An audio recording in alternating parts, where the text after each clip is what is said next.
সামনে তো ঈদ, একটা গরু কিনে সামনে তো ঈদ, একটা গরু নাই এলাকা, একটা যদি গরু পান কয় টাকা নাই গরু নিয়ে ওই যে একটা গরু দেখতেছি। এই গরুটা কার? এ ভাই এই গরুটা কার? এদিকে আসো তো ভাই। কেন কি হইছে? এই গরুটা আমার। এ ভাই এদিকে আসেন দেখি। এ ভাই আমি যাইতেছি, দাঁড়াও।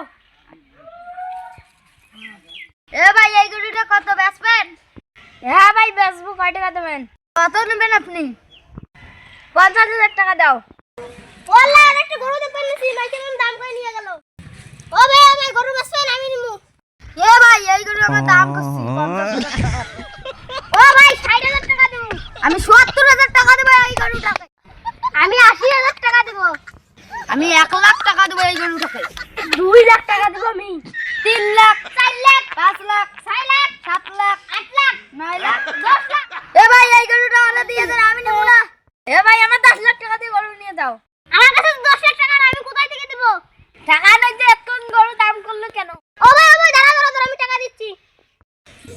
বাইরে 10 দিন দিবেন না, আপনি দিবেন টাকা দেন। এ ভাই তুমি সেদিন 10 লাখ টাকা দিয়ে ঈদের গরু কিনলি, আজকে কেন ভিক্ষা করতে বসা? ও ভাই 50,000 গরু 10 লাখ টাকা দিয়ে কিনে ফুক দিচ্ছি।